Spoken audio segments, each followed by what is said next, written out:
Salam, salam jumpa kembali dalam program Renungan Sulu Injil, edisi 25 Maret 2025. Firman Tuhan bagi kita kali ini terambil dari Kitab Kisah Para Rasul pasal 4 ayat 23 hingga 31. Nas renungan kita berbunyi, Engkau telah berfirman, raja-raja dunia bersiap-siap dan para pembesar berkumpul untuk melawan Tuhan dan yang diurapinya. Tema renungan kita adalah Allah mengizinkan kejahatan.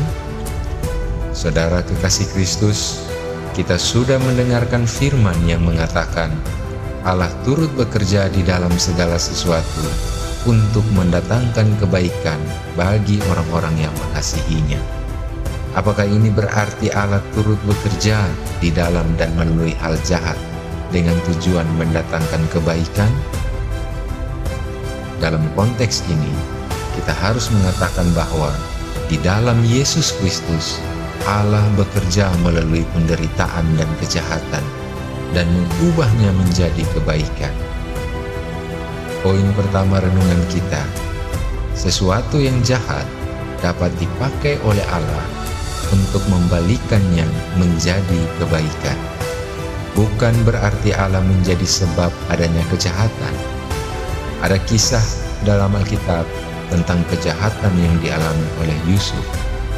Ia dibuang selama 17 tahun, tetapi Tuhan bekerja di dalamnya dan menjadikan Yusuf pemimpin di Mesir, agar ketika bencana kelaparan datang, ia dapat menyelamatkan mereka yang menjual dirinya. Nabi Yesaya, Rasul Petrus, dan Yesus sendiri mengatakan bahwa batu yang dibuang oleh tukang-tukang telah menjadi batu penjuru.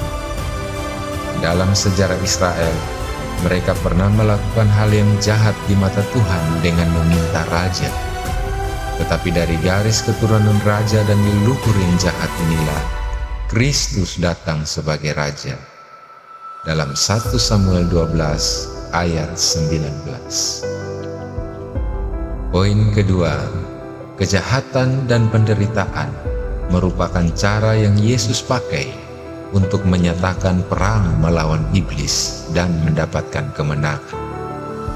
Dalam hal ini, kita harus memahami bahwa setiap hinaan dan kekerasan terhadap Yesus, termaksud Yudas, Herodes, Pilatus, dan para pembesar, merupakan tindakan yang berdosa dan jahat.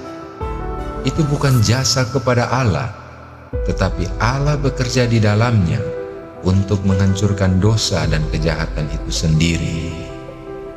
Tidak ada dosa dan kejahatan yang lebih besar daripada membenci, memusuhi, dan membunuh anak Allah.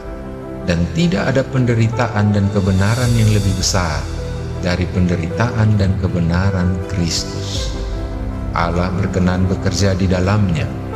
Tujuan Kristus mengalami penderitaan dan kejahatan dari manusia ialah menghancurkan dan menaklukkan penderitaan dan kejahatan. Saudara kekasih Kristus, penderitaan Yesus Kristus menyaksikan kepada dunia bahwa tidak ada dosa dan kejahatan yang terlalu besar yang dapat menghalangi Allah di dalam Kristus untuk mendatangkan kebenaran dan sukacita kekal. Amin. Demikian renungan bagi kita. Tuhan Yesus memberkati kita. Salam.